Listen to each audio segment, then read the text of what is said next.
परम चेतनार आदि उत्स कृपामयी दिव्य जननी दिव्य प्रेमर प्रभु श्री अरविंदों पदारविंदरे हृदय शतकोटी प्रणाम जनाई आरंभ करिबा आज संध्यार ऑनलाइन श्री अरविंद एस्पिरेशन पाठचक्र कार्यक्रम को यही आध्यात्मिक परिवेशटीर महत्व को आहुरी बढ़ाइबाकु जाई उपस्थित थिबा समस्त अपा भाई माननकु आंतरिक प्रणाम और वंदे मातरम।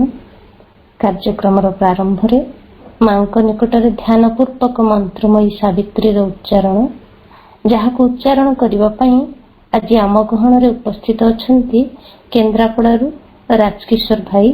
आज पृष्ठ संख्या रही 84। भाई को अनुरोध से मंत्रमयी सावित्री उच्चारण करंतु। Silence. Savitri, the book of beginnings, book 1.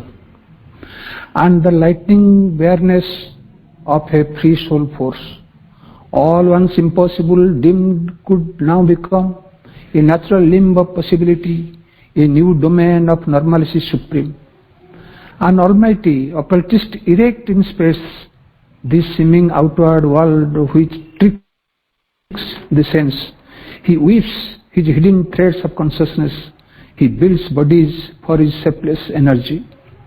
Out of unformed and vacant vast, he has made his sorcery of solid images, his magic of formative number and design, the fixed irrational links none can annul. This crisis-crossed tangle of invisible laws, his infallible rules, his covered processes, achieve unerringly an inexplicable creation where our error carves dead frames of knowledge for a living ignorance. In her mysterious mood diverse from the Maker's laws, she too unsovereignly creates her fields, her will shaping the undetermined vast, making a finite of infinite. She too can make an order of her caprice, as if her rash superb raised to outstrip the veiled Creator's cosmic secrecies, the rapid footsteps of her fantasy, amid whose false woodens like a flower rise, are surer than reason, depther than the device, and sweeter than imagination's wings. All she knew, fashions by the thought and word, compels all substance by her wand of mind. Mind is a mediator divinity. Its powers can undo all nature's work. Mind can suspend or change earth's concrete laws. Affranchised from earth habits drowsy seal, the leaden grip of matter it can break, indifferent to the angry state of death. धन्यवाद भाई। एत जे मंत्रमयी सावित्री उच्चारण रे आम समस्ते ध्यानस्थ थिले। वर्तमान समय होइछि भक्तिपूर्ण हृदय सह एक मातृवंदनार निवेदन, जहाकु निवेदन करिबा पई आम गहन राज उपस्थित अछंती केन्द्रापड़ार रीता आपा। तेबे रीता आपांको अनुरोध से वंदनाटी गान करंतु। माँ तुम्हारी नाम हेला मोरो जीवन, माँ तुम्हारी नाम हेला मोरो जीवन, अमृतार किरण रे अमृतार किरण रे भिजी जाए मन, माँ तुम्हारी नाम हेला मोरो जीवन, माँ तुम्हारी नाम हेला मोरो जीवन, सुखर सरिता जळे मो चारि पाख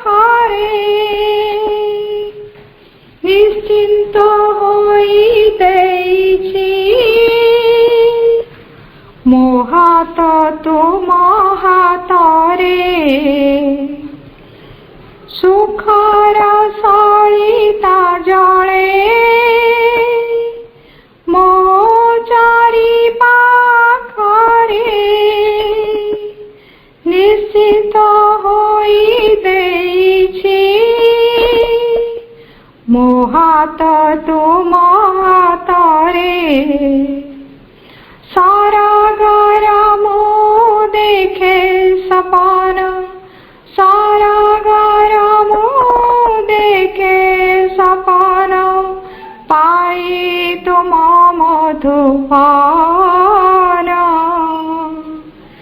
माँ तुम्हारी नाम हेला मोर जीवन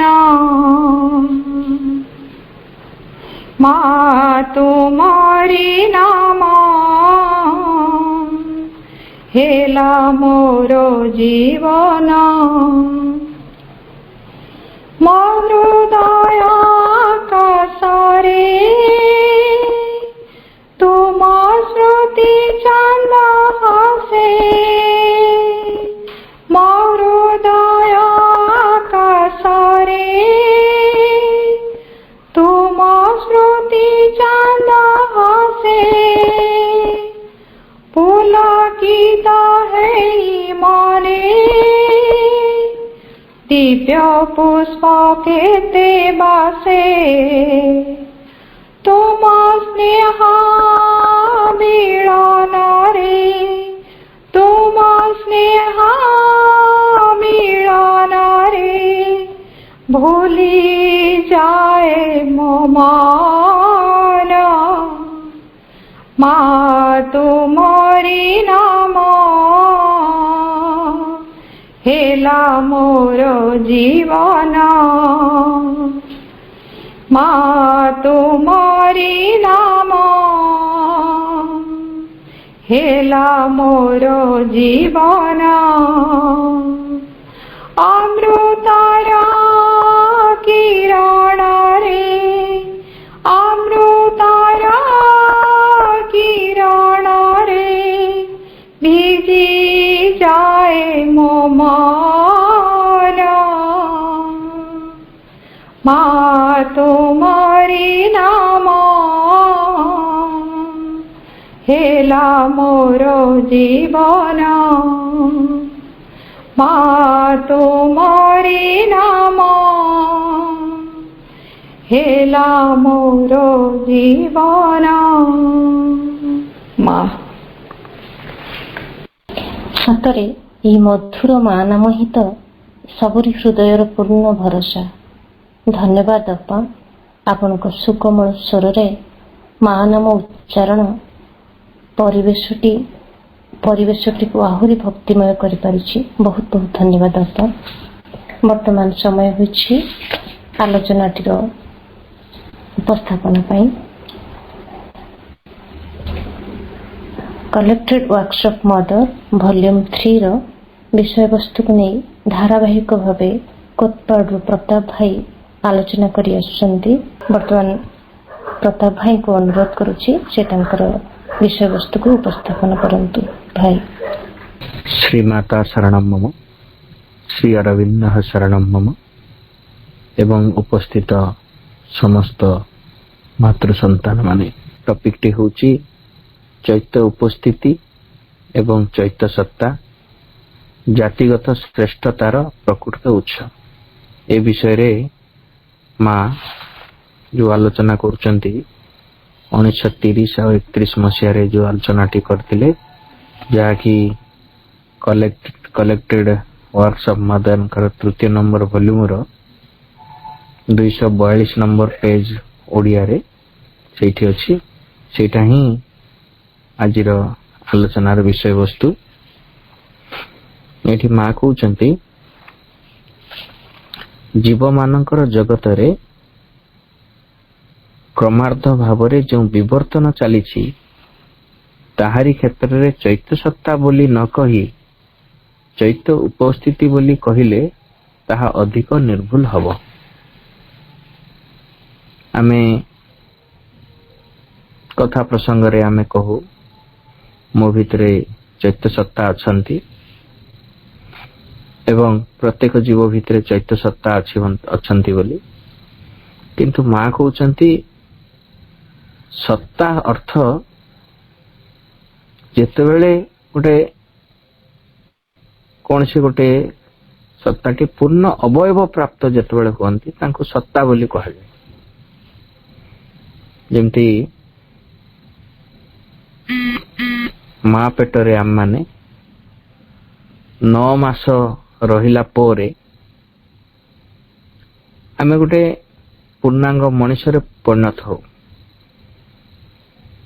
ଯାର ହାତ ଗୋଡ଼ ମୁହଁ ନାକ ସବୁ ତିଆରି ହୁଏ। ଠିକ ସେମିତି ଚୈତ୍ୟ ସତ୍ତାଙ୍କର ବି ପୂର୍ଣ୍ଣ ଅବୟବ ତିଆରି ହଉଛି ଆମ ଭିତରେ। ବର୍ତ୍ତମାନ ସେ ଜଣେ ସମ୍ପୂର୍ଣ୍ଣ ବ୍ୟକ୍ତିତ୍ୱରେ ପରିଣତ ହେଇନାହାନ୍ତି, ସେ ଗୋଟେ ପ୍ରକ୍ରିୟା ଭିତରେ ଅଛନ୍ତି, ନିଜକୁ ନିଜେ ତିଆରି କରୁଛନ୍ତି। ତେଣୁ ମା ଏଠି କହୁଛନ୍ତି ଆମେ ତାଙ୍କୁ ଆମ ଭିତରେ ଯିଏ ଅଛନ୍ତି ସେ ଚୈତ୍ୟ ସତ୍ତା ବୋଲି ନ କହିକି ଚୈତ୍ୟ ଉପସ୍ଥିତି ବୋଲି କହିଲେ ଅଧିକ ନିର୍ଭୁଲ ହବ ବୋଲି ମା କହୁଛନ୍ତି। ମା ପୁଣି କହୁଛନ୍ତି ବିବର୍ତ୍ତନଶୀଳ ପ୍ରତ୍ୟେକଟି ରୂପରେ ଏହି ଉପସ୍ଥିତିଟି ବିଦ୍ୟମାନ ରହିଥାଏ, ମାତ୍ର ତାହା ସେତେବେଳେ କୌଣସି ବ୍ୟକ୍ତି ସତ୍ତାର ସ୍ୱାତନ୍ତ୍ର ଧାରଣ କରିନଥାଏ। ତାହା ଅଭିବୃଦ୍ଧି ଲାଗି ସମର୍ଥ ହୋଇ ରହିଥାଏ ଏବଂ ବିବର୍ତ୍ତନର ଧାରାକୁ ଅନୁସରଣ କରିବାରେ ଲାଗିଥାଏ। ଆମେ ଦେଖିବା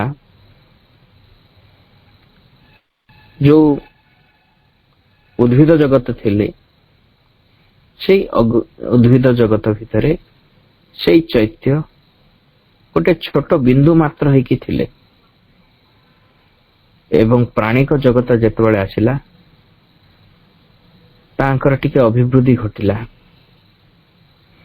ସେଇ ଅଭିବୃଦ୍ଧି ପ୍ରକୃତି ମାଧ୍ୟମରେ ହିଁ ସାଧିତ ହେଇଛି, କିନ୍ତୁ ଯେତେବେଳେ ମଣିଷ ରୂପର ଆବିର୍ଭାବ ହେଲା ସେହି ସମୟରେ ଚୈତ୍ୟ ସତ୍ତାର ଅଭିବୃଦ୍ଧି ବା ଚୈତ୍ୟ ଉପସ୍ଥିତି ଅଧିକ ପ୍ରଗାଢ଼ ହେବାରେ ଲାଗିଛି ଏବଂ ଚୈତ୍ୟର ଅଭିବୃଦ୍ଧି ମଧ୍ୟ ପଶୁ ତୁଳନାରେ ତୀବ୍ରତର ହେଇଛି।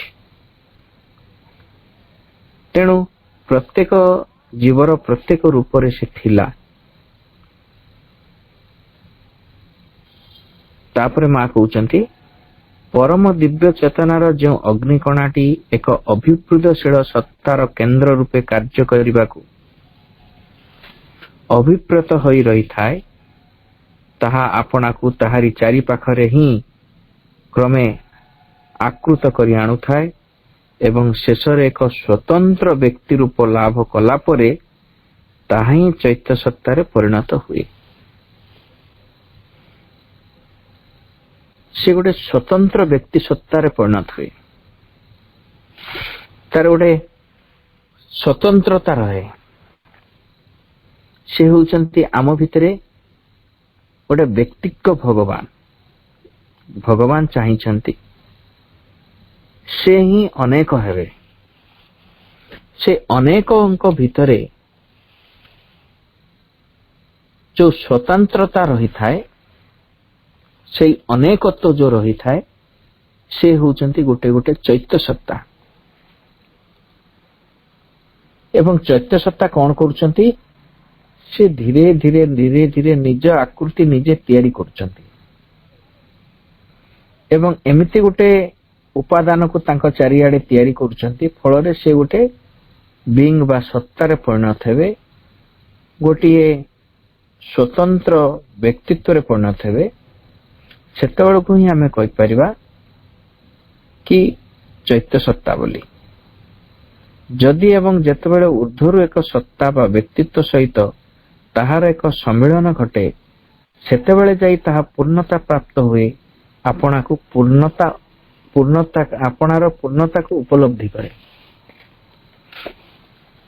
ତ ଏଇଠି କଣ ହେଇଛି ନା ଚୈତ୍ୟ ସତ୍ତାର ଆବିଷ୍କାର କଲା ପରେ ଚୈତ୍ୟ ସତ୍ତା ତାର ଅଧସ୍ତନ ଯୋଉ ମନପ୍ରାଣ ଶରୀର ରହିଛନ୍ତି ସେମାନଙ୍କ ଉପରେ ନିଜର କର୍ତ୍ତୃତ୍ୱ ସ୍ଥାପନ କଲା ପରେ ପୁଣି ତାଙ୍କୁ ଊର୍ଦ୍ଧ୍ୱର ଯେଇ ଭଗବାନ ଅଛନ୍ତି ତାଙ୍କ ସହିତ ସଂଯୁକ୍ତ ହେଇକି ରହିଲା ପରେ ବା ତାଙ୍କ ସହିତ ସମ୍ମିଳନ ଘଟିଲା ପରେ ହିଁ ତାର ପୂର୍ଣ୍ଣତା ଆସେ।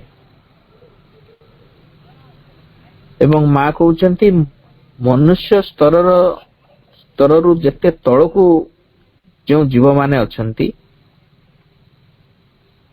ସେମାନଙ୍କ ଭିତରେ ଅଳ୍ପ ହଉ କିମ୍ବା ବହୁତ ହଉ କେବଳ ଗୋଟେ ଚୈତ୍ୟର ଉପସ୍ଥିତି ଅଛି, ସତ୍ତା ନାହାନ୍ତି। କିନ୍ତୁ ଏଇ ଯୋଉ ଦିବ୍ୟ ପରମ ଚେତନାଙ୍କର ସ୍ଫୁଲିଙ୍ଗ ଯାହାକି ଆମ ଭିତରେ ଚୈତ୍ୟ ରୂପରେ ଅଛନ୍ତି, ସେଇ ଚୈତ୍ୟର ଚାରିପାଖରେ ଗୋଟେ ଶରୀରର ବିକାଶ ହୁଏ ଏବଂ ସେ ଶରୀରର ବିକାଶ ପର୍ବର ଗୋଟେ ମଧ୍ୟବର୍ତ୍ତୀ ଅବସ୍ଥାରେ ମନୁଷ୍ୟର ଉଦ୍ଭାବ ହେଇଛି।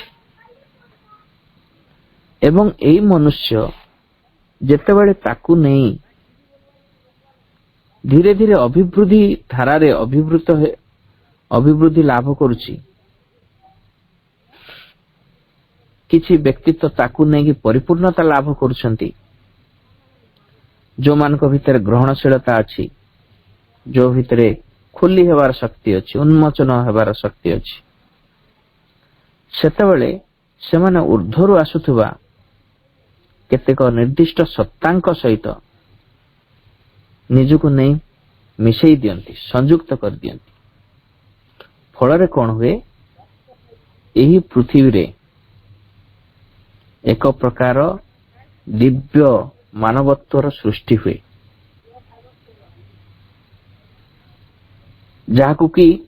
ଯାହାକି ପୁଣି ଗୋଟେ ବିଶିଷ୍ଟ ବର୍ଗ ବା ଗୋଷ୍ଠୀରେ ପରିଣତ ହୁଏ। এই ଗୋଷ୍ଠୀ କଣ କରେ, ସେ ନିଜକୁ ସେଇ ଗୋଷ୍ଠୀ ଭିତରେ ହିଁ ସୀମାବଦ୍ଧ ରଖେ। ଯଦି ସେ ନିଜ ଗୋଷ୍ଠୀ ଭିତରେ ହିଁ ସୀମାବଦ୍ଧ ହେଇକି ରହିଥାନ୍ତା, ତାହେଲେ ସେ ଗୋଟେ ଅସାଧାରଣ ଗୋଟେ ଅତିମାନବିକ ଗୋଷ୍ଠୀ ହେଇକି ଜଗତରେ ରହିପାରିଥାନ୍ତା। କିନ୍ତୁ ସେ ଗୋଷ୍ଠୀ ଭାବରେ ରହିପାରେ ନାହିଁ। ସେ ଗୋଷ୍ଠୀକୁ ତାକୁ ଭାଙ୍ଗିବାକୁ ପଡେ। ଏବଂ ସେ ଗୋଷ୍ଠୀ କାହିଁକି ଭାଙ୍ଗେ, ତାର ବି ଗୋଟେ କାରଣ ରହିଛି। ଅନେକ ଏହାକୁ ସେ ଗୋଷ୍ଠୀର ଗୋଟେ ଅଧପତନ ବୋଲି କହିପାରନ୍ତି, କିନ୍ତୁ ପ୍ରକୃତରେ ତାହା ଅଧପତନ ନୁହେଁ। ଯେମିତି ଯେତେବେଳେ ଆମେ ସ୍ନାନ କରିବାକୁ ଯାଉ, ଯୋଉମାନଙ୍କର ଅଭ୍ୟାସ ଥାଏ ଉଷୁମ ପାଣିରେ ସ୍ନାନ କରିବା ପାଇଁ, ସେମାନେ କଣ କରନ୍ତି ନା ଗୋଟେ ଛୋଟ ପାତ୍ରରେ ଜଳକୁ ନେଇକି ଗରମ କରନ୍ତି। ପୁଣି ଜଳ ଗରମ ହେଇଗଲା ପରେ ତାକୁ ନେଇକି ବାଲ୍ଟିରେ କିମ୍ବା କୌଣସି ପାତ୍ରରେ ଢାଳିକି ତା ଗରମକୁ ଥଣ୍ଡା କରନ୍ତି ଏବଂ ଯୋଉ ଥଣ୍ଡା ପାଣି ଥିଲା ସେ ପାଣିର ଉତ୍ତାପକୁ ବଢାନ୍ତି। ତା ଅର୍ଥ ଯୋଉ ତାପ କିଛି ଅଳ୍ପ ଅଞ୍ଚଳରେ ଥିଲା ବା ଅଳ୍ପ ଛୋଟ ପାତ୍ରରେ ଥିଲା, ସେଇ ତାପକୁ ଗୋଟେ ବିରାଟ ପାତ୍ରକୁ ବିସ୍ତାରିତ କରିଦିଅନ୍ତି। ଠିକ ସେମିତି এই ଗୋଷ୍ଠୀ, ଯୋଉ ଗୋଷ୍ଠୀ କି ସେଇ ଦିବ୍ୟ ପରମ ସତ୍ତାଙ୍କୁ ଧାରଣ କରି ଗୋଟେ ଶ୍ରେଷ୍ଠ ଗୋଷ୍ଠୀ ତିଆରି କରିଥିଲା, ସେ ଗୋଷ୍ଠୀର ବାହ୍ୟ ଅର୍ଥରେ ଅଧପତନ ଘଟେ। ଫଳରେ କଣ ହୁଏ, ସେଇ ଯୋଉ ଗୋଷ୍ଠୀ ଦ୍ୱାରା ଯୋଉ ପଶୁ ସ୍ତରୀୟ ମଣିଷ ମାନେ ଥାଆନ୍ତି, ସେମାନଙ୍କର ଗୋଟେ ପ୍ରକାର ପରିବର୍ତ୍ତନ ହୁଏ। ତ ଏସବୁ କିଏ କରେ ନା ପ୍ରକୃତି ଆମ ଭିତରେ କରେ। ଉଚ୍ଚ ଜାତି ଏବଂ ନିଚ ଜାତି ବୋଲିକି ଆମ ତଥାକଥିତ ଯୋଉ ନୀତି ନିୟମ ରହିଛି, ଯୋଉ ବାସନ୍ଦ ରହିଛି, ସେ ସବୁକୁ ଭାଙ୍ଗିକି ଏଇ ଗୋଷ୍ଠୀର କିଛି ବ୍ୟକ୍ତିମାନେ ତୋଳ ଗୋଷ୍ଠୀ ସହିତ ମିଶନ୍ତି, ଫଳରେ ତାଙ୍କ ପ୍ରଭାବଟି ତାଙ୍କୁ ପଢେ, ଯେମିତି ସେମାନେ ସେଇ ନିମ୍ନ ଚେତନାରୁ ଉର୍ଦ୍ଧ୍ୱ ଆଡକୁ ଯାଇପାରିବେ। ସେମିତି ଗୋଟେ ଗୋଷ୍ଠୀ ଭାବରେ ଭାରତର ଆର୍ଯ୍ୟମାନେ ଦାବି କରିଛନ୍ତି ଆମେ ସେଇ ଗୋଷ୍ଠୀ ବୋଲି। ପୁଣି ସେମିଟିକ ମାନେ ମଧ୍ୟ ଦାବି କରିଛନ୍ତି, ଏପରିକି ଜାପାନୀ ନାଗରିକ ମାନେ ବା ଜାପାନୀ ବ୍ୟକ୍ତି ମାନେ ମଧ୍ୟ ଦାବି କରିଛନ୍ତି ସେଇ ଦିବ୍ୟ ଗୋଷ୍ଠୀ ହେଉଛନ୍ତି ସେଇମାନେ ବୋଲି। କିନ୍ତୁ ସେମାନେ ଗୋଟେ ସ୍ତରରେ, ଗୋଟେ ସମତଳରେ ଯାଇ ଏ ସାଧାରଣ ଗୋଷ୍ଠୀ ସହିତ ମିଶିକି ତାଙ୍କର ଯୋଉ ଲବ୍ଧ ଯୋଉ ଜ୍ଞାନ ରହିଛି ତାକୁ ସେମାନେ ଅନ୍ୟ ସାଧାରଣ କ୍ଷେତ୍ରରେ ବିତରଣ କରନ୍ତି, ଫଳରେ ସମଗ୍ର ମାନବ ଜାତି ତହିଁରେ ଉପକୃତ ହୁଏ। ଯଦି ଏଇ ଗୋଷ୍ଠୀଟି ନିଜ ଭିତରେ ସୀମାବଦ୍ଧ ହେଇକି ରହିଥାନ୍ତା, ସେ ନିଶ୍ଚୟ ଦିବ୍ୟତାଙ୍କୁ ପ୍ରକାଶ କରିପାରିଥାନ୍ତା, କିନ୍ତୁ ସେଇ ଦିବ୍ୟତା ଭିତରେ ବ୍ୟାପକତା ନଥାନ୍ତା, ଐଶ୍ୱର୍ଯ୍ୟ ନଥାନ୍ତା, ଏତେ ଚମତ୍କାରିତା ମଧ୍ୟ ନଥାନ୍ତା। ତେଣୁ ସେ ଗୋଟେ ବିରାଟ ଗୋଷ୍ଠୀ ସହିତ ନିଜକୁ ମିଶାଏ ଏବଂ ଆମେମାନେ ସମସ୍ତେ ଇତିହାସରୁ ପଢିଥିବା କିଛି ଗୋଷ୍ଠୀ ମାନଙ୍କ ବିଷୟରେ, ଯୋଉ ଗୋଷ୍ଠୀ ମାନଙ୍କର ଶାସନକୁ ଗୋଟେ ସ୍ୱର୍ଗ ରାଜ୍ୟରୁ ବାହାରି ଆସିବା କିମ୍ବା ଗୋଟେ ସ୍ୱର୍ଣ୍ଣ ଯୁଗର ଶାସନ ମାନେ ସୁବର୍ଣ୍ଣ ଯୁଗ ବୋଲି କୁହାଯାଏ, ଏବଂ ସେ ଗୋଷ୍ଠୀ ଯେତେବେଳେ ତାର ମୂଳତଃ ଯାହା ଦିବ୍ୟତା ଥିଲା ତାକୁ ଯେତେବେଳେ ହରାଏ, ସେତେବେଳେ ତାର ଅବସାନ ଘଟିଲା ବୋଲି କହିଥାଉ ଆମେ। এই ଅବସାନ ପ୍ରକୃତରେ ତାଙ୍କ ପାଇଁ ଅବସାନ ହେଇପାରେ, କିନ୍ତୁ ସାରା ମାନବ ଜାତି ପାଇଁ ଏହା ଏକ ଲାଭପ୍ରଦ ଘଟଣା ଘଟିଥାଏ। ସମସ୍ତେ ସେଇ ଦିବ୍ୟତାକୁ କିଞ୍ଚିତ ଭାବରେ ଗ୍ରହଣ କରନ୍ତି। କିନ୍ତୁ କିଛି ଗୋଷ୍ଠୀ ଭିତରେ କିଛି ବ୍ୟକ୍ତି ଥାନ୍ତି ଯୋଉମାନେ ଏଇ ଗୋଷ୍ଠୀକୁ ହରାଇବାକୁ ଏଇ ମାନେ ଅଧପତନ ଆଡକୁ ଯାଆନ୍ତି ନାହିଁ କିମ୍ବା ଅନ୍ୟ ଗୋଷ୍ଠୀ ସହିତ ମିଶିବା ପାଇଁ ଅନିଚ୍ଛୁକ ହୋଇଥାନ୍ତି। ସେମାନେ ସେଇ ଗୋଷ୍ଠୀର ଶୁଦ୍ଧତାକୁ ବଜାୟ ରଖନ୍ତି ସତ, କିନ୍ତୁ ତାଙ୍କ ଭିତରେ ଗୋଟେ ଶ୍ରେଷ୍ଠତାର ଗୋଟେ ଗର୍ବଭାବ ଜାତ ହୁଏ। ଅନ୍ୟ ଜାତି ଠାରୁ ସେମାନେ ବଡ ବୋଲି ଗର୍ବ କରନ୍ତି। ମା କହୁଛନ୍ତି ଭାରତ ବର୍ଷରେ ବ୍ରାହ୍ମଣ ମାନେ ସେଇ ପ୍ରକାର ଗୋଟେ ଗର୍ବ କରି ଆସିଛନ୍ତି, ଯୋଉଠିକି ଆପଣଙ୍କୁ ଗୋଟେ ବିଶେଷ ସ୍ୱତନ୍ତ୍ର ଯାତ୍ରୀ ହିସାବରେ ଦେଖୁଥିଲେ।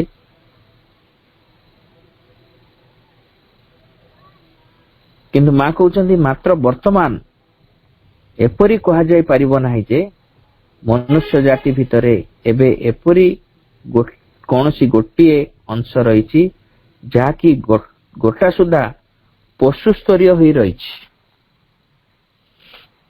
ଯଦି ସେ ଗୋଷ୍ଠୀ ଆପଣ ନିଜର ଗୋଷ୍ଠୀ ଛାଡିକି ଏଇ ଗୋଷ୍ଠୀ ସହିତ ମିଶି ନଥାନ୍ତେ, ବୈବାହିକ ସମ୍ବନ୍ଧ ହଉ କିମ୍ବା ବନ୍ଧୁତାପୂର୍ଣ୍ଣ ଗୋଟେ ସମ୍ପର୍କ ହଉ, ସେଇ ବାଟ ଦେଇକି ସେମାନେ ଯଦି ମିଶି ନଥାନ୍ତେ, ତାହେଲେ ଏଇ ପଶୁ ସ୍ତରୀୟ ମାନବ ଜାତି କେବେ ମଧ୍ୟ ଉପରକୁ ଉଠି ପାରି ନଥାନ୍ତା। ଏଇଟା ହଉଛି ପ୍ରକୃତିର ଭିତରେ ଥିବା ଗୂଢ ରହସ୍ୟ। ତାପରେ ମା କହୁଛନ୍ତି ଉର୍ଦ୍ଧ୍ୱରୁ ସଂଗଠିତ ହୋଇଥିବା ଅବତରଣ ସବୁ ଜାତିଙ୍କୁ ସ୍ପର୍ଶ କରିଛି ଏବଂ ବ୍ୟାପକ ଭାବରେ ପାରସ୍ପରିକ ସମ୍ମିଶ୍ରଣ ଘଟିବା ଫଳରେ ସମୃଦ୍ଧିର ପରିଣାମ ମଧ୍ୟ ମାନବ ଜାତି ମଧ୍ୟରେ ବିସ୍ତୃତ ଓ ବ୍ୟାପକ ରହିଛି। ଯେଉଁ ସମୃଦ୍ଧି କାମ କରୁଥିଲା ଗୋଟେ ଲିମିଟେଡ ଗୋଷ୍ଠୀ ଭିତରେ କାମ କରୁଥିଲା ଏବଂ ଯାହା କିଛି ପରିବର୍ତ୍ତନ ହଉଥିଲା ଏ ଗୋଷ୍ଠୀ ଭିତରେ ହଉଥିଲା, କିନ୍ତୁ এই ଗୋଷ୍ଠୀଟି ନିଜକୁ ଭାଙ୍ଗି ଅନ୍ୟ ସମସ୍ତଙ୍କ ସହିତ ମିଶାଇବା ଫଳରେ ବର୍ତ୍ତମାନ ସେ ସମୃଦ୍ଧିର ବ୍ୟାପକତା ବଢିଛି, ସେ ବିସ୍ତୃତ ହୋଇଛି ଏବଂ ସମଗ୍ର ମାନବ ଜାତି ଉପରେ ତାର ପ୍ରଭାବ ପଡୁଛି। ତେଣୁ ଆମେ ଇତିହାସକୁ ଯଦି ପର୍ଯ୍ୟାଲୋଚନା କରିବା ତାହେଲେ ଅତୀତରେ ମନୁଷ୍ୟ କେତେ ବର୍ବର ଥିଲା, କେତେ ବର୍ବରଚିତ ହିଂସାକାଣ୍ଡ ଏ ପୃଥିବୀରେ ଯେ ନ ଘଟିଛି ତାହାର ପ୍ରମାଣ ଆମେ ଅନେକ ଜାଗାରେ ପାଉ। ବର୍ତ୍ତମାନ କିନ୍ତୁ ସମୟଟି ବଦଳି ଯାଇଛି। ମନୁଷ୍ୟ ସେ ପଶୁସ୍ତରୀୟ ଅବସ୍ଥାରୁ ଉପରକୁ ଉଠିଛି। ଯଦି ଆମେ ଇତିହାସ ପୃଷ୍ଠାରୁ କିଛି ମନେ ପକାଇବା ତାହେଲେ ଅତୀତରେ ରାଜା ରାଜଡ଼ାଙ୍କର ଯେତେବେଳେ ଶାସନ ଚାଲିଥିଲା ସେହି ସମୟରେ ଜଣେ ରାଜାଙ୍କର ଦୃଷ୍ଟି ସବୁବେଳେ ଲୋଲୁପ ଦୃଷ୍ଟି ରହୁଥିଲା ତା ପଡ଼ୋଶୀ ରାଜ୍ୟ ପ୍ରତି। କେତେବେଳେ ପଡ଼ୋଶୀ ରାଜ୍ୟ ଦୁର୍ବଳ ହେବ ସେ ଆକ୍ରମଣ କରି ତାକୁ ନିଜସ୍ୱ କରିଦେବେ ଏବଂ ସେହି ରାଜ୍ୟକୁ ଯେତେବେଳେ ସେମାନେ ଆକ୍ରମଣ କରୁଥିଲେ ଏବଂ ଜୟଯୁକ୍ତ ହେଉଥିଲେ ସେହି ସମୟରେ କୋଉ ପ୍ରକାର ବିଭତ୍ସ ହତ୍ୟାକାଣ୍ଡ ମାନ ଚାଲୁଥିଲା। ସେ ରାଜାଙ୍କର କୀର୍ତ୍ତି ମାନଙ୍କୁ କିପରି ଧ୍ୱଂସ କରାଯିବ ସେହି ପ୍ରକାର ବ୍ୟବସ୍ଥା ମାନ କରାଯାଉଥିଲା। କିନ୍ତୁ ବର୍ତ୍ତମାନ ଯଦି ମାନବ ସମାଜ ବର୍ତ୍ତମାନ ବହୁତ ଦୂରକୁ ଆଗେଇଛି, ବର୍ତ୍ତମାନ ସେହି ପ୍ରକାର ନୃଶଂସତା ଆଚରଣ କଲାବେଳେ ମଣିଷ ଭିତରେ ଏମିତି ଗୋଟିଏ କିଛି ସତ୍ତା ଡେଭଲପ କରିଛି ଯାହାକି ତାକୁ ଏସବୁ କରିବାରୁ ବାଧା ଦେଉଛି। କିଛି ଦିନ ପୂର୍ବରୁ ସୋସିଆଲ ମିଡିଆରେ କିଛି ବର୍ଷ ପୂର୍ବେ ଏକ ଛୋଟ ଶିଶୁଙ୍କର ଶବ ସମୁଦ୍ର କୂଳରେ ପଡ଼ିଛି ଏବଂ ତାହା ସୋସିଆଲ ମିଡିଆରେ ବହୁତ ଭାଇରାଲ ହେଇଥିଲା, ଯାହାକି ସାରା ପୃଥିବୀରେ ଗୋଟେ କରୁଣାମୟ ସ୍ଥିତି, ସମସ୍ତଙ୍କ ଭିତରେ ଗୋଟେ କରୁଣା ଭାବ, ଗୋଟେ ଅନ୍ୟମାନଙ୍କୁ ଭଲ ପାଇବା ଭାବ ସୃଷ୍ଟି କରିଥିଲା। ଏଇ ସବୁ ଯାହା ମଣିଷ ଭିତରେ ଦେଖାଯାଉଛି ଏଇଟା କେବଳ ଗୋଟିଏ ଦିନର କାମ ନୁହେଁ। ସେଇ ଦିବ୍ୟତା ହିଁ ମନୁଷ୍ୟକୁ ବିଭିନ୍ନ ମାଧ୍ୟମ ଦେଇକି ଆଗକୁ ଆଗକୁ ଆଗକୁ ଆଗକୁ ନେଉଛି ଏବଂ ଯୋଉ ଗୋଷ୍ଠୀ ମାନଙ୍କ ଭିତରେ ସାଧନା ଲବ୍ଧ ତାଙ୍କର ଯୋଉ ଉପଲବ୍ଧି ଯାକ ଥିଲା ସେ ଉପଲବ୍ଧି ବର୍ତ୍ତମାନ ଅଧିକ ବ୍ୟାପକ ହୋଇ ସମଗ୍ର ମାନବ ଜାତିକୁ ସଂକ୍ରମିତ କରିଛି। ତେଣୁ ଜାତିଗତ ଶ୍ରେଷ୍ଠତା ଯୋଉ କହିକି ଯୋଉ ମଣିଷ ମାନେ ଗର୍ବ କରନ୍ତି, କିଛି କ୍ଷଣ ପରେ ତାଙ୍କ ଗର୍ବକୁ ପ୍ରକୃତି ଭାଙ୍ଗି ଦିଏ। ସେମାନଙ୍କର ସମ୍ମିଶ୍ରଣ ପଶୁସ୍ତରୀୟ ଜୀବଜାତି ମାନଙ୍କ ସହିତ ବା ମନୁଷ୍ୟ ମାନଙ୍କ ସହିତ ହୁଏ। ପୁଣି ମା କହୁଛନ୍ତି ପ୍ରତ୍ୟେକ ମଣିଷଙ୍କର ଗୋଟେ ଚୈତ୍ୟ ସତ୍ତା ରହିଛି ବୋଲି ଅବଶ୍ୟ ଆଦୌ କୁହାଯାଇ ପାରିବ ନାହିଁ। ପ୍ରତ୍ୟେକ ଇତର ପ୍ରାଣୀଙ୍କର ଚୈତ୍ୟ ସତ୍ତା ନାହିଁ ବୋଲି ଯେପରି କୁହାଯାଇ ପାରିବ ନାହିଁ, ଠିକ ସେହିପରି ପ୍ରତ୍ୟେକ ମଣିଷ ହେଇକି ଜନ୍ମ ହେଇଗଲେ ତା ଅର୍ଥ ସେମାନଙ୍କର ଚୈତ୍ୟ ସତ୍ତା ଅଛି ବୋଲି ବି କୁହାଯାଇ ପାରିବ ନାହିଁ। ମାତ୍ର ଗୋଟେ ଜାଗାରେ କହିଛନ୍ତି ଚାଇନିଜ ମାନଙ୍କର ଚୈତ୍ୟ ସତ୍ତା ନାହିଁ, ସେମାନେ ଅନ୍ୟ ଜଗତର ଲୋକ, ଚନ୍ଦ୍ରମଣ୍ଡଳର ଲୋକ ବୋଲି କହନ୍ତି। ତେଣୁ ମଜାରେ କୁହାଯାଏ ଚାଇନିଜ ମାନଙ୍କର ମୁହଁଟି ଚନ୍ଦ୍ର ପରି ଗୋଲ ହେଇଥାଏ।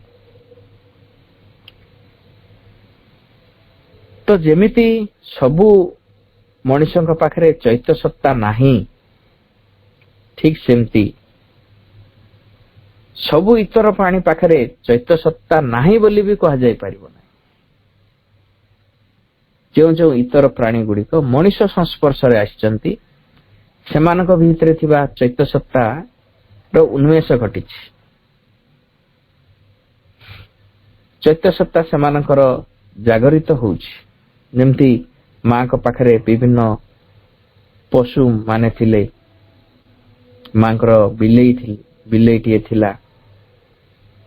ସେମାନଙ୍କର ସମସ୍ତଙ୍କର କଣ ହେଇଛି ନା ଚୈତ୍ୟ ସତ୍ତାର ଉନ୍ମେଷ ଘଟିଛି। ତେଣୁ ଆମେ କହିପାରିବାନି ପ୍ରାଣୀ ଭିତରେ ଚୈତ୍ୟ ସତ୍ତା ନାହିଁ ବୋଲି, ତା ଭିତରେ ବି ଆସୁଛି। ଏବଂ ବର୍ତ୍ତମାନ ସିଧାସଳଖ ଯୋଉ ପଶୁମାନେ ମନୁଷ୍ୟର ସଂସ୍ପର୍ଶରେ ଆସୁଛନ୍ତି, ସେମାନଙ୍କର ଯୋଉ ପଶୁଗତ ପ୍ରବୃତ୍ତି ରହିଥିଲା, ଯାହାକୁ ଇନଷ୍ଟିଙ୍କ୍ଟ ବୋଲି କୁହାଯାଏ, ସେଇ ଇନଷ୍ଟିଙ୍କ୍ଟ ଯାକ ହରଉଛନ୍ତି ସେମାନେ। କିନ୍ତୁ ତାଙ୍କ ଭିତରେ ଆଉ ଗୋଟେ ପ୍ରକାର ସ୍ତରର ଡେଭଲପମେଣ୍ଟ ହେଉଛି ଏବଂ ସେମାନଙ୍କ ଭିତରେ ବି ଗୋଟେ ଇଚ୍ଛାଟିଏ ଜାଗ୍ରତ ହଉଛି। ସେମାନେ କେମିତି ତୁଚ୍ଛ ଜୀବନକୁ ଛାଡିକି ଯେମିତି ମଣିଷ ଜୀବନ ଆଡକୁ ଯିବେ, ମଣିଷ ପରି ଯେମିତି ହେବେ, ସେଇ ପ୍ରକାର ମଧ୍ୟ ସେମାନଙ୍କ ଭିତରେ ଗୋଟେ ଇଚ୍ଛା ଜାଗରିତ ହଉଛି। ଆମମାନେ ଯୋଉ ପଶୁ ପକ୍ଷୀଙ୍କୁ ଘରେ ପାଳୁ, ତ ଆମ ପ୍ରଭାବ ସେମାନଙ୍କ ଉପରେ ପଡେ ଏବଂ ସେମାନେ ମଧ୍ୟ ଭିତରେ ଇଚ୍ଛା କରନ୍ତି ସେ ଏ ମଣିଷ ହିଁ ଜନ୍ମ ହେଇଥିଲେ କେମିତି ହେଇଥାନ୍ତା, ମଣିଷ ହେଇଥାନ୍ତା ଯଦି ସେ କେମିତି ହେଇଥାନ୍ତା। ସେମାନଙ୍କ ଭିତରେ ବି ସ୍ୱପ୍ନ ଆସେ ମଣିଷ ହେବା ପାଇଁ। ତେଣୁ ତାପରେ ମା କହୁଛନ୍ତି, ମାତ୍ର ସମଗ୍ରତଃ କହିବାକୁ ଗଲେ ଚୈତ୍ୟ ସତ୍ତା କହିଲେ ଯଥାର୍ଥରେ ଯାହା ବୁଝାଇବା ଉଚିତ, ମନୁଷ୍ୟର ସ୍ତରରେ ଯାଇ ତାହାର ଆରମ୍ଭ ହୋଇଥାଏ।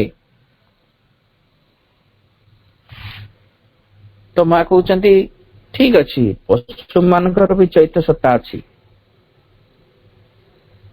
କିନ୍ତୁ ଯଥାର୍ଥରେ ଚୈତ୍ୟ ସତ୍ତା ଯାହାକୁ କୁହାଯାଏ, ତାର ପ୍ରକ୍ରିୟାଟା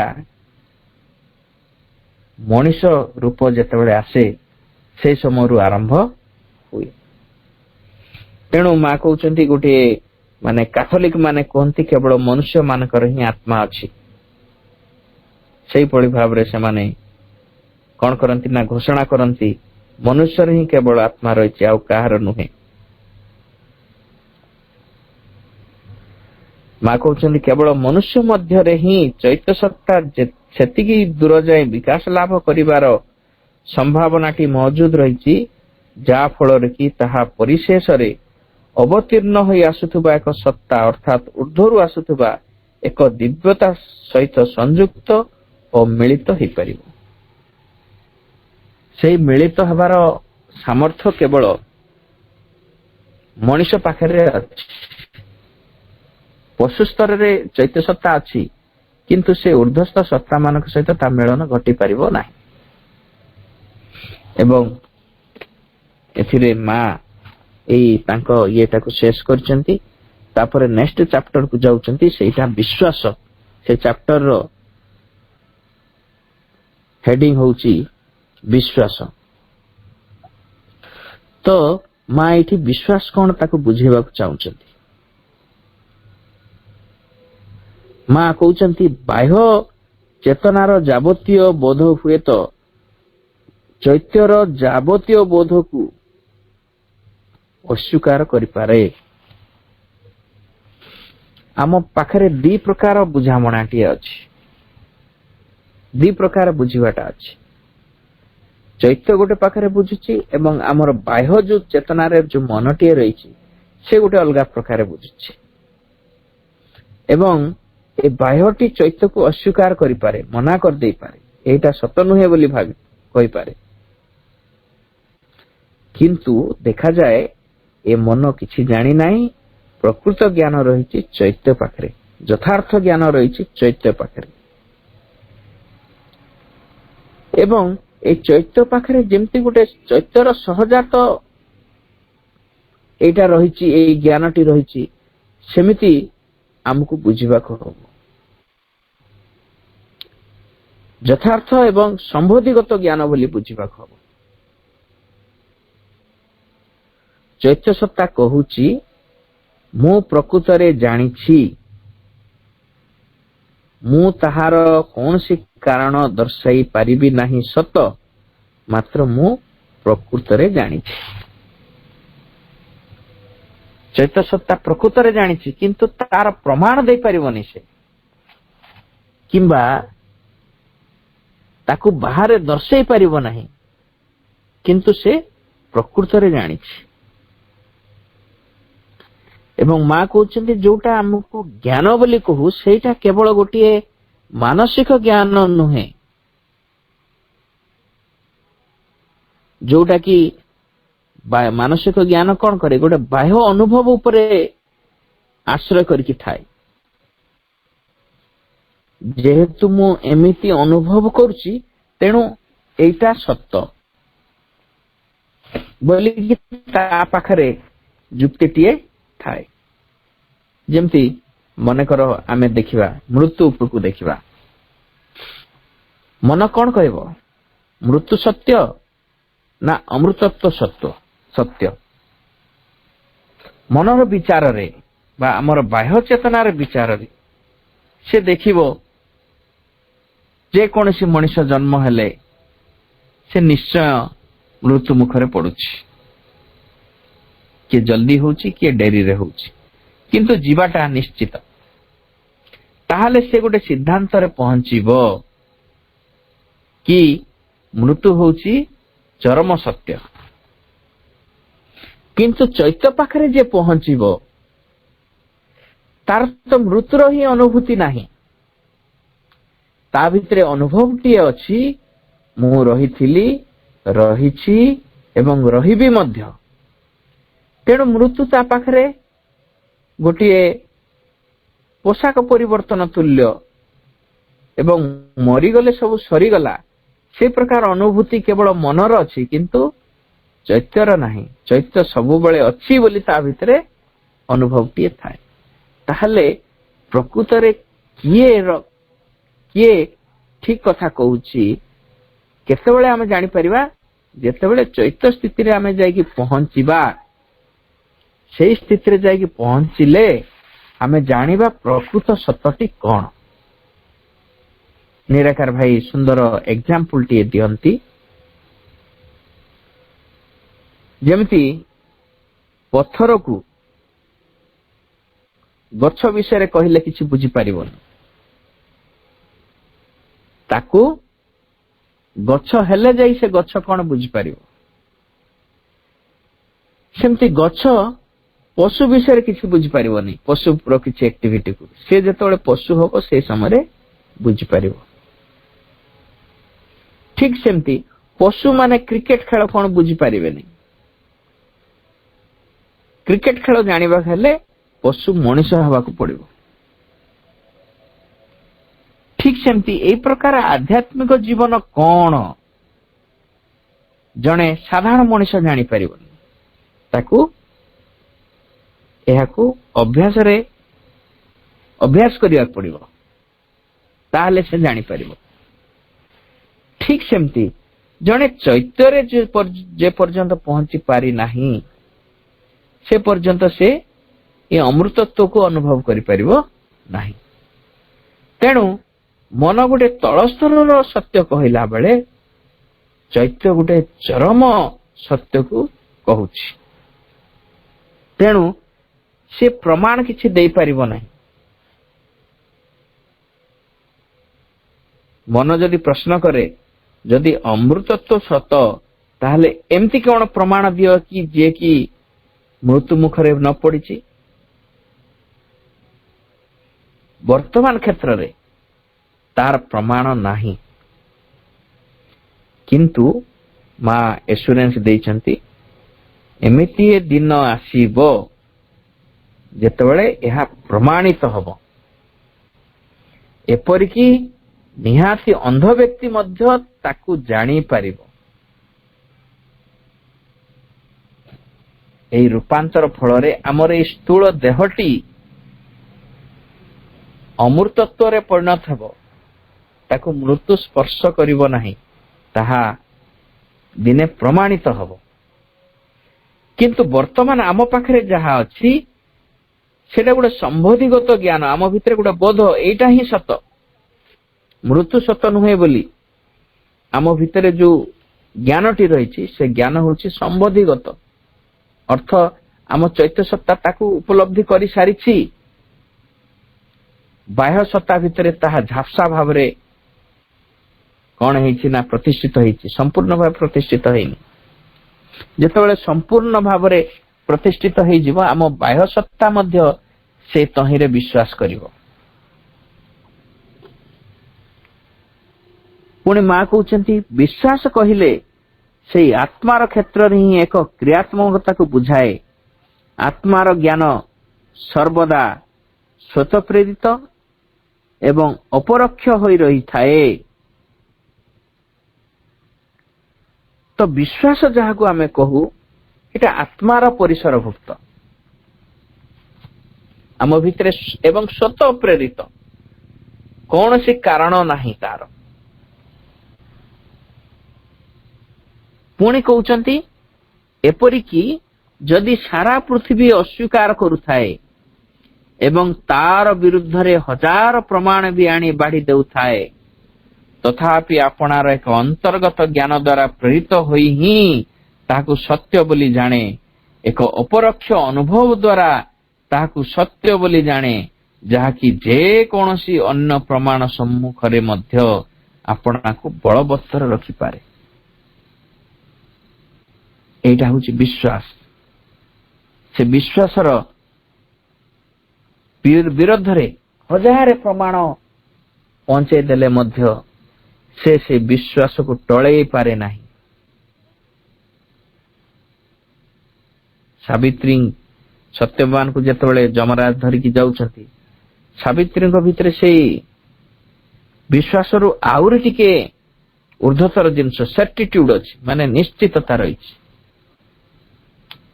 ତାଙ୍କୁ ନିଶ୍ଚୟ ଫେରେଇ ଆଣିବି। ତ ସେଇ ପ୍ରକାର ବିଶ୍ୱାସଟି ଆମ ପାଖରେ ବି ରହିଛି। ହଜାର ପ୍ରମାଣ ତା ବିରୁଦ୍ଧରେ ଥିଲେ ମଧ୍ୟ ଆମେ ଯାହାକୁ ବିଶ୍ୱାସ କରୁଛୁ ତାହାକୁ ହିଁ ବିଶ୍ୱାସ କରିବା। ତାପରେ କହୁଛନ୍ତି କଣ, ଏହି ବୋଧଟି ହେଉଛି ଏକାତ୍ମକ ହୋଇ ରହିବା ଦ୍ୱାରା ଉପଲବ୍ଧ ବୋଧ। ନଲେଜ ବାଇ ଆଇଡେଣ୍ଟିଟି ଅର୍ଥ ଏକାତ୍ମ ହୋଇକି ଯୋଉ ଜ୍ଞାନ ହାସଲ କରାଯାଏ। ଯେତେବେଳେ ଗୋଟେ ଛୁଆଟି କିଛି କଥା କହିପାରୁନଥାଏ, ତାର ବାକ୍ଟି ଡେଭଲପ ହେଇନାହିଁ, 2 ମାସର 3 ମାସର ଛୁଆଟି, ତାର କଣ ଆବଶ୍ୟକତା ମା କିପରି ଜାଣିପାରେ? ନା, ମା ଛୁଆ ସହିତ ପୁରା ଏକାତ୍ମ ହୋଇଯାଇଥାଏ। ଫଳରେ ଛୁଆର ଅନୁଭବ ମା ଭିତରେ ଦେଖାଦିଏ ଏବଂ ମାର ଅନୁଭବ ଛୁଆ ଭିତରେ ଦେଖାଦିଏ। ତେଣୁ ସେ ମାନେ ତାର ଯୋଉ ଦର୍ଶନେନ୍ଦ୍ରିୟର ବିକାଶ ଏତେ ଘଟି ନଥାଏ, ଚିହ୍ନି ପାରିବାର ବିକାଶ ଘଟି ନଥାଏ, କିନ୍ତୁ ସେ କାନ୍ଦୁଥାଏ, କିନ୍ତୁ ମା ଆସି ଧରିଦେଲେ ତାକୁ କଣ ଲାଗେ କେଜାଣି, ମା ପୁଅର ସେଇ ଏକାତ୍ମ ହେଇଯାଇଥାନ୍ତି।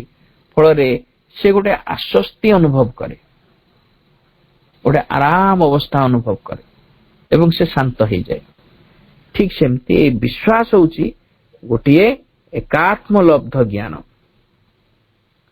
ଚୈତ୍ୟର ଜ୍ଞାନ ଏକ ବାସ୍ତବିକ ଓ ସାକାର ଜ୍ଞାନ। ତାହା ଏକାବେଳକେ ନିଦା, ମା ନିଦା ଶବ୍ଦ ବ୍ୟବହାର କରୁଛନ୍ତି। ତୁମେ ସେହି ଜ୍ଞାନକୁ ନିଜର ମାନସିକ, ନିଜର ପ୍ରାଣିକ ଓ ନିଜର ଭୌତିକ ଭୂମି ଗୁଡ଼ିକୁ ମଧ୍ୟ ନେଇ ଆସିପାରିବ। ଚୈତ୍ୟ ପାଖରେ ଯୋଉ ଜ୍ଞାନ ଅଛି, ଚୈତ୍ୟ ଯୋଉଟା ଅନୁଭବ କରିଛି, ଏଇ ଅଧସ୍ତନ ତାର ଯୋଉ ତଳ ଅଂଶ ଗୁଡ଼ିକ ମନ ପ୍ରାଣ ଶରୀରରେ ମଧ୍ୟ ସଞ୍ଚାରିତ କରିଦେଇ ହେବ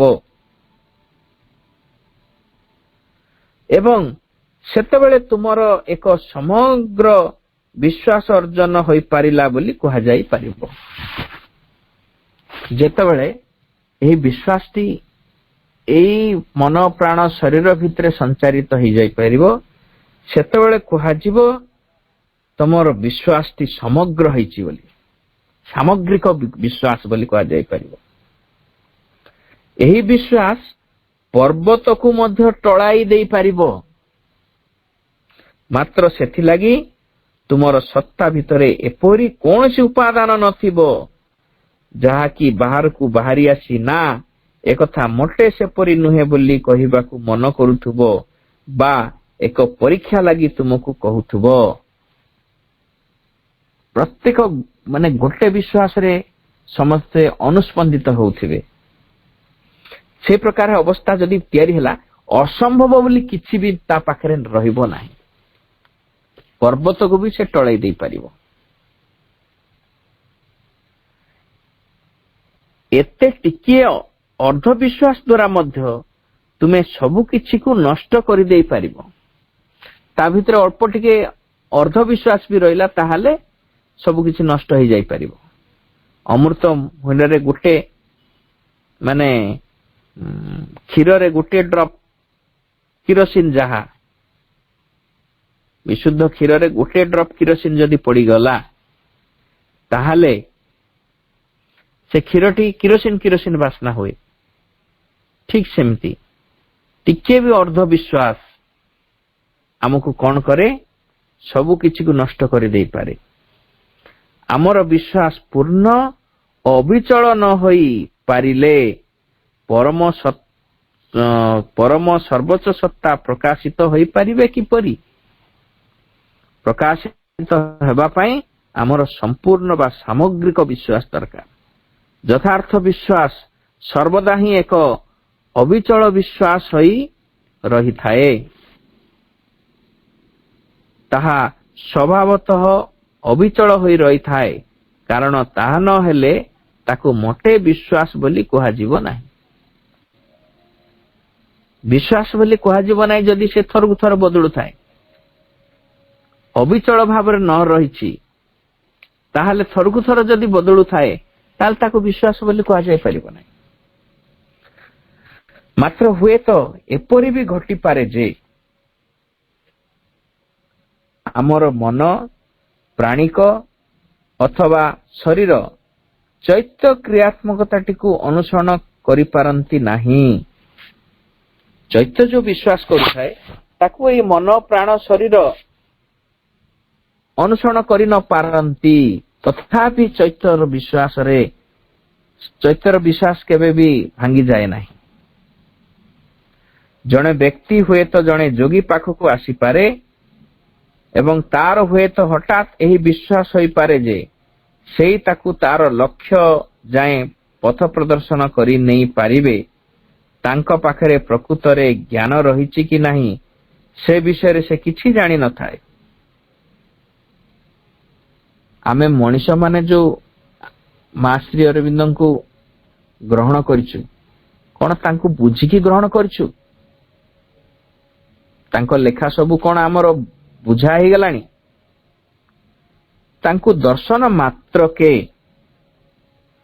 ସେ ଆମର ଗୁରୁ, ସେ ଆମର ମା, ସେ ଆମର ପଥ ପ୍ରଦର୍ଶକ, ସେ ହିଁ ଆମର ସର୍ବା ବୋଲି ତାଙ୍କ ପାଖରେ ଯୋଉ ଆମେ ସମର୍ପି ଦେଇଛୁ, ନଦେଲେ ମଧ୍ୟ ସମର୍ପଣ କରିବାକୁ ପ୍ରୟାସ କରୁଛୁ, ଏଇଟା ହଉଛି ତାଙ୍କ ପ୍ରତି ଆମର ରହିଥିବା ବିଶ୍ୱାସ। ଏ ବିଶ୍ୱାସ ମୂଳେ ହିଁ ଜଗତ ତିଷ୍ଠି ରହିଛି ଏବଂ ଏହି ବିଶ୍ୱାସ ହଉଛି ଆମ ଭିତରେ ଥିବା ଲୁକ୍କାୟିତ ଜ୍ଞାନ। ଫଳରେ କଣ ହେଇଛି, ଯେତେବେଳେ ଯୋଗୀଙ୍କୁ ଆମେ ଗୁରୁ ରୂପରେ ଗ୍ରହଣ କରୁ, ସେତେବେଳେ ତାଙ୍କ ବାୟୋଡାଟା ଦେଖିକି ନୁହେଁ, ଗୋଟେ ସ୍ୱତଃ ଆମ ଭିତରେ ଗୋଟେ ଅନୁଭବ ଆସେ, ସେ ହିଁ ଆମର ଗୁରୁ ବୋଲି। ମନ ଦେଇ ଗୁଡ଼େ ବିଚାର କରିବାରେ ତାର ବିଶ୍ୱାସ ନଥାଏ ଅଥବା ଗୁଡ଼ାଏ ଅଲୌକିକ କଥା ଦେଖିବା ଲାଗି ମଧ୍ୟ ସେ ଅପେକ୍ଷା କରି ରହେ ନାହିଁ ଏବଂ କେବଳ ଏହାକୁ ହିଁ ପ୍ରକୃତ ବିଶ୍ୱାସ ବୋଲି କୁହାଯିବ। ଯୁକ୍ତି କରିବାକୁ ଆରମ୍ଭ କଲେ ତୁମେ ଆପଣାର ଭାଗ୍ୟଟିକୁ ହରାଇ ବସିବ। ତେଣୁ କୁହାଯାଏ, ବିଶ୍ୱାସ ମେଳଇ ହରି ତର୍କେ ବହୁ ଦୂର। ତର୍କ ଯେତେବେଳେ କରୁ ସେତେବେଳେ ସେ ବହୁତ ଦୂରକୁ ଚାଲିଯାଏ। ଗୋଟେ ସ୍କୁଲକୁ ଯାଇଥିଲି, ସାଧାରଣ ସ୍କୁଲ ମାନେ ଗଭର୍ଣ୍ଣମେଣ୍ଟ ସ୍କୁଲ, ଗୋଟେ ସୁନ୍ଦର ବାକ୍ୟ ଲେଖା ହେଇଥିଲା, ସେଠି ଲେଖା ହେଇଥିଲା ଯୁକ୍ତି ତର୍କ ହଉଛି ଅଜ୍ଞାନତାର ବଣ୍ଟା ବଣ୍ଟି କରିବା। ଅଜ୍ଞାନତାକୁ ବଣ୍ଟା ବଣ୍ଟି କରିବାର ଅର୍ଥ ହଉଛି ଯୁକ୍ତି, ଏବଂ ଜ୍ଞାନକୁ ବଣ୍ଟା ବଣ୍ଟି କରିବାର ଅର୍ଥ ହଉଛି ଆଲୋଚନା। ଯୋଉଠି ଆଲୋଚନା ହୁଏ ସେଇଠି ଜ୍ଞାନର ବଣ୍ଟା ବଣ୍ଟି ଆରମ୍ଭ ହୁଏ। ନିଜ ଭିତରେ ଥିବା ଜ୍ଞାନକୁ ଅନ୍ୟ ଭିତରେ ବାଣ୍ଟି ହୁଏ। ଏବଂ ଯୋଉଠି ଯୁକ୍ତି ତର୍କ ଆସେ ସେଇଠି ଅଜ୍ଞାନତାର ବଣ୍ଟା ବଣ୍ଟି ଆରମ୍ଭ ହେଇଯାଏ। ମୋ ଅଜ୍ଞାନତା ମୁଁ ଅନ୍ୟ ଜଣକୁ ବାଣ୍ଟେ, ତା ଅଜ୍ଞାନତା ମତେ ବାଣ୍ଟେ। ଅତି ସୁନ୍ଦର ଲାଗେ। ତେଣୁ ବିଶ୍ୱାସ ମୂଳରେ ହିଁ ସବୁ କିଛି ତିଷ୍ଠି ରହିଛି। ଯେତେବେଳେ ଯୁକ୍ତି ଆରମ୍ଭ ହୁଏ ସେତେବେଳେ ସବୁ କିଛି ତାର ଭାଗ୍ୟରେ ଯାହା ଯାହା ଥାଏ ସବୁ ହରେଇ ବସିବାକୁ ପଡେ। ଚୈତ୍ୟ ଅନୁସ୍ପନ୍ଦନ ପଛରେ ବୁଦ୍ଧିର ସମର୍ଥନ ରହିଛି କି ନାହିଁ କେତେକ ମଣିଷ ବସି ସେ କଥା ବି ବିଚାର କରିବାକୁ ମନ କରିଥାନ୍ତି। ଚୈତ୍ୟ କଥାଟି କେତେ ପ୍ରାକ୍ଟିକାଲ ତାକୁ ମଧ୍ୟ ବିଚାର କରନ୍ତି। କିଛି ବ୍ୟକ୍ତି ସେ ମନ ପ୍ରଧାନ ବ୍ୟକ୍ତି ଏଇଟା ଆର କିଛି ବୌଦ୍ଧିକ ସତ୍ୟତା ରହିଛି କି ବୋଲି ତାକୁ ବି ପରୀକ୍ଷା କରନ୍ତି। ଯାହାକୁ ଲୋକେ କୌଣସି ପ୍ରକାର ସନ୍ଦେହ ନ ରଖି ବିଶ୍ୱାସ କରିବା ବୋଲି କହୁଛନ୍ତି ସେଇଠି ଦ୍ୱାରା କେହି କଦାପି ପଥ ହୁଡ଼ି ଯାଆନ୍ତି ନାହିଁ। ଲୋକମାନେ ଅନେକ ସମୟରେ କହନ୍ତି, ଆରେ ଅମୁକ ବା ସମୁକ ବ୍ୟକ୍ତି ଉପରେ ମୁଁ ବିଶ୍ୱାସ କଲି, ସେ ମୋତେ ପ୍ରତାରିତ କଲା। ମାତ୍ର ସେଇ କ୍ଷେତ୍ରରେ ଅସଲ ଦୋଷ ସେଇ ଲୋକଟିରେ ନଥାଏ, ଯିଏ ବିଶ୍ୱାସ କଲା ତାହାରି ଉପରେ ହିଁ ଦୋଷ ରହିଥାଏ। ମା କେତେ ସୁନ୍ଦର କଥା କହିଲେ। ଆମେ ଅନେକ ସମୟ କହୁ ମୁଁ ତାକୁ ବିଶ୍ୱାସ କଲି, ସେ ବିଶ୍ୱାସରେ ବିଷ ଦେଇଦେଲା ବୋଲି ଆମେ ସବୁବେଳେ କମ୍ପ୍ଲେନ କରୁ। କିନ୍ତୁ ତମେ ଯୋଉ ବିଶ୍ୱାସରେ ବିଷ ପାଇଲ ବୋଲିକି ଜାଣିଲ ସେଇଠି ତା ଭୁଲ ନୁହେଁ, ତମ ଭୁଲ। ଭୁଲଟି କଣ ମା କହୁଛନ୍ତି, କଣ ଭୁଲ ହେଇଛି ତମ ଦ୍ୱାରା? ତାଠାରେ କୌଣସି ଦୁର୍ବଳତା ରହିଥାଏ ଯାହା ସକାଶେ କି ସେ ବାଟ ହୁଡ଼ିଯାଏ। ଯଦି ଆପଣାର ବିଶ୍ୱାସଟିକୁ ସେ ଅତୁଟ ରଖିଥାନ୍ତା ତେବେ ସେ ବ୍ୟକ୍ତିକୁ ମଧ୍ୟ ବଦଳାଇ ଦେଇ ପାରନ୍ତା। ମା ତ କହିଲେ ଯଦି ବିଶ୍ୱାସଟି ସାମଗ୍ରିକ ହୁଏ ପର୍ବତକୁ ମଧ୍ୟ ଟଳେଇ ହେବ। ତ ବ୍ୟକ୍ତି କଣ? ବ୍ୟକ୍ତିକୁ ତ ଇଜିଲି କଣ କରିହବ, ବଦଳେଇ ହବ। ତେଣୁ ମା ଏଇଠି କହୁଛନ୍ତି କଣ, ବ୍ୟକ୍ତିକୁ ବଦଳେଇ ପାରିବ।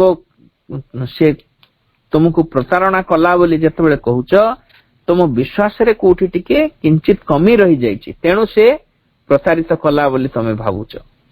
କିନ୍ତୁ ପ୍ରକୃତରେ ଦେଖିଲେ ତୁମର ବିଶ୍ୱାସ ଯଦି ସେଇ ପ୍ରକାର ଦୃଢ ଥାନ୍ତା ତାହେଲେ ସେ ଗୋଟେ ଠକ, ତସ୍କର, ଡକାୟତକୁ ମଧ୍ୟ ପରିବର୍ତ୍ତନ କରିଦେଇ ପାରିବ। ସିଏ ଆପେ ଅଟଳ ହୋଇ ବିଶ୍ୱାସ ଚେତନା ମଧ୍ୟରେ ରହିପାରିଲା ନାହିଁ ବୋଲି ସେ ପ୍ରତାରିତ ହେଲା, ଏବଂ ସେଇ ବ୍ୟକ୍ତି ଯେପରି ହୁଅନ୍ତୁ ବୋଲି ସେ ଅଭିଳାଷ ରଖିଥିଲା ସେଇ ବ୍ୟକ୍ତି ପ୍ରକୃତରେ ତାହା ହୋଇପାରିଲା ନାହିଁ। ଯଦି ତା ଭିତରେ ପୂର୍ଣ୍ଣ ବିଶ୍ୱାସ ରହିଥାନ୍ତା ତେବେ ସେଇ ବ୍ୟକ୍ତିକୁ ସେ ବଦଳି ଯିବା ପାଇଁ ବାଧ୍ୟ କରିଥାନ୍ତା। ବିଶ୍ୱାସ ଦ୍ୱାରା ହିଁ ସବୁବେଳେ କେତେ କେତେ ଅଲୌକିକ ଅସମ୍ଭବ କଥା ସମ୍ଭବ ହୁଏ। ଜଣେ ବ୍ୟକ୍ତି ଆଉ ଜଣେ ବ୍ୟକ୍ତି ପାଖରେ ଯାଏ ଓ ସେଇଠାରେ ସେଇ ଭଗବତ ପରମ ଉପସ୍ଥିତିର ଏକ ସଂସ୍ପର୍ଶ ଲାଭ କରେ। ଏହି ସଂସ୍ପର୍ଶଟିକୁ ଯଦି ସେ ଶୁଦ୍ଧ ସ୍ଥାୟୀ କରି ରଖିପାରେ ତେବେ ତାହା ହିଁ ଜଡ଼ସ୍ତରରୁ ଆହୁରି ଜଡ଼ସ୍ଥ ଏକ ଆଧାର ମଧ୍ୟରେ ପରମ ଦିବ୍ୟ ଚେତନାକୁ ପ୍ରକାଶିତ ହେବା ଲାଗି ବାଧ୍ୟ କରି ଆଣେ। ମାତ୍ର ତୁମର ସ୍ଥିତିର ମାନଟି ଉପରେ ସବୁ କିଛି ନିର୍ଭର କରେ।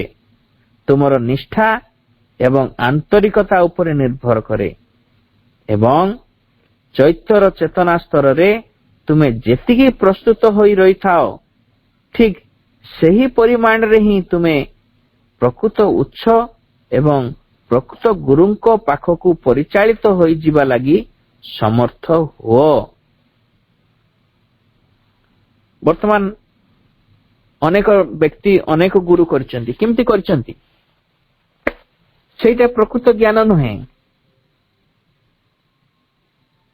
କେତେ ଅଲୌକିକ ଘଟଣା ଦେଖି ଗୁରୁ କରନ୍ତି, ସେଇଟା ବିଶ୍ୱାସ ନୁହେଁ। ଯେମିତି ସୁରେନ୍ଦ୍ରନାଥ ଜୋହର ମାଙ୍କୁ କହିଲେ, ମା ତୁମେ ଯଦି ଜୀବ ଜନ୍ମି ତାହେଲେ ଏଇ ଲିମ୍ବ ଗଛକୁ ଆମ୍ବ ଗଛ କରିପାରିବ? ମାଙ୍କର ଉତ୍ତର ସୁନ୍ଦର ଥିଲା। ମା କହିଲେ, ହଁ କରିପାରିବି, କିନ୍ତୁ ମୁଁ କରିବି ନାହିଁ, କାରଣ ଆଜି ତମେ ଏତିକି କରିସାରିଲା ପରେ ମଧ୍ୟ ତମେ ଦିନେ ତମର ବିଶ୍ୱାସ ଭାଙ୍ଗିଯିବ। ବିଶ୍ୱାସ ଯଦି ବାହାର ପ୍ରମାଣ ଉପରେ ନିର୍ଭର କରେ ତାହେଲେ ସେ ବିଶ୍ୱାସ ବେଶୀ ଦିନ ରହିବ ନାହିଁ। ଆଉ ଗୋଟେ ଦିନ ଆଉ କିଛି କରିବାକୁ କହିବ, ଆଉ ଗୋଟେ ଦିନ ଆଉ କଣ କରିବାକୁ ପଡିବ। ଏମିତି ଯଦି କରି କରି ଯାଏ ଏବଂ ଯୋଉ ଦିନ ନ କରେ ସେଦିନ ସେ ବିଶ୍ୱାସଟି ଭାଙ୍ଗିଯିବ। ତେଣୁ ବିଶ୍ୱାସ ହେଉଛି ଗୋଟେ ସ୍ୱତଃପୂର୍ତ୍ତ ପ୍ରଜ୍ଞା।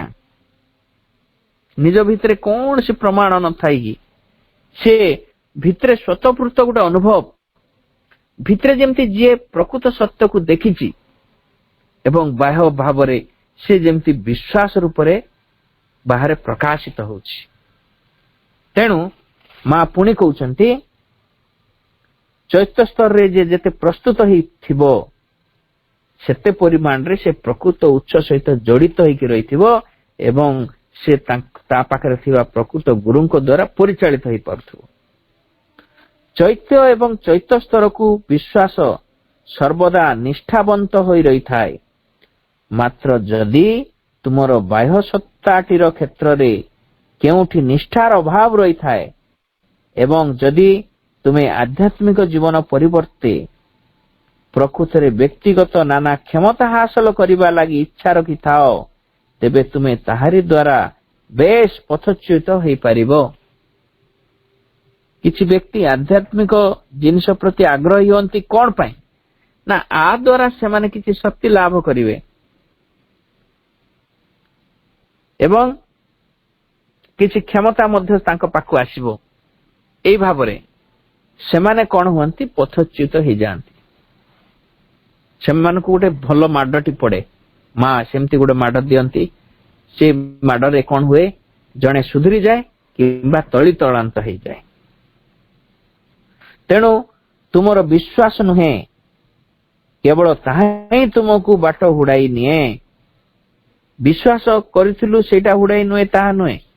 ବିଶ୍ୱାସ ପଛରେ ଯୋଉ ଉଦ୍ଦେଶ୍ୟ ରଖିଛୁ ସେ ହିଁ ଆମକୁ ପଥଚ୍ୟୁତ କରିଦିଏ। ଆପେ ଶୁଦ୍ଧ ହୋଇ ରହିଥିଲେ ମଧ୍ୟ ସତ୍ତା ଭିତରେ ବିଶ୍ୱାସ ନିମ୍ନତର ନାନା କ୍ରିୟାତ୍ମକତା ସହିତ ଆସି ମିଶିଯିବାର ଆଶଙ୍କା ସବୁବେଳେ ରହିଥାଏ। ତେଣୁ ବିଶ୍ୱାସକୁ ଜଗି ରଖିବାକୁ ପଡେ। ମା ଚିରନ୍ତନୀରେ ଗୋଟେ ଜାଗାରେ କହୁଛନ୍ତି, ବିଶ୍ୱାସକୁ ଜଗିକି ରହିବାକୁ ପଡିବ। ସେ ଗୋଟେ ଅମୂଲ୍ୟ ଧନ ଆମ ପାଖରେ, ତାକୁ ସାଇତିକି ରଖିବାକୁ ପଡିବ। ତାକୁ ନେବା ପାଇଁ ଅନେକ ଦସ୍ୟୁମାନେ ଅଛନ୍ତି। ତେଣୁ ସେ ବିଶ୍ୱାସଟିକୁ ଜଗି ରଖିବାକୁ ପଡିବ ଏବଂ ସେଇ ବିଶ୍ୱାସ ହିଁ ଏଇ ଅନ୍ଧକାର ଭିତରୁ ଆମକୁ ବାହାରେ କାଢିଦେବ। ଏବଂ ମା କହୁଛନ୍ତି, ବିଶ୍ୱାସ ହେଉଛି ଅନ୍ଧକାର ଭିତରେ ଚାଲିବାର ଗୋଟେ ମାଧ୍ୟମ। ଅନ୍ଧକାର ବେଳେ ଯେତେବେଳେ କିଛି ଦେଖାଯାଏ ନାହିଁ ବାଟକୁ, ସେତେବେଳେ ବିଶ୍ୱାସ ହିଁ ଆମକୁ ପଥ କଢାଇ ନିଏ। ତେଣୁ ଆଜି ସମୟ ହେଇଯାଇଛି, ଆଜି ଆମେ ଏଇଠି ରଖିବା। ପରବର୍ତ୍ତୀ ବୁଧବାର ଦିନ, ଆସନ୍ତା ବୁଧବାର ଦିନ ଆମେ ଆଉ ଗୋଟେ ଚାପ୍ଟରକୁ ପଢିବା। ବନ୍ଦେ ମାତରମ୍।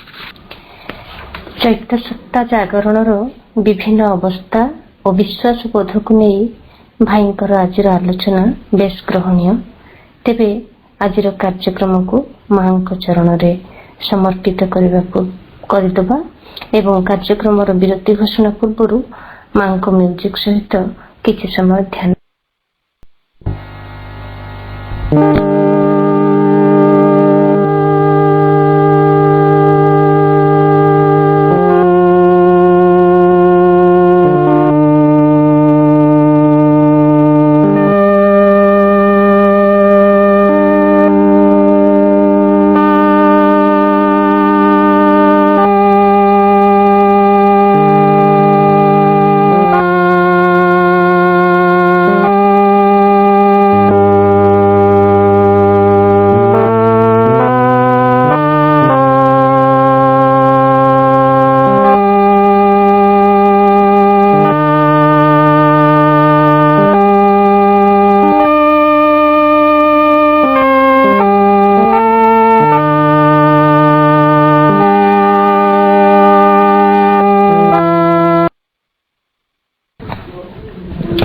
उपस्थित समस्त बापा भाई को पुणी थे प्रणाम।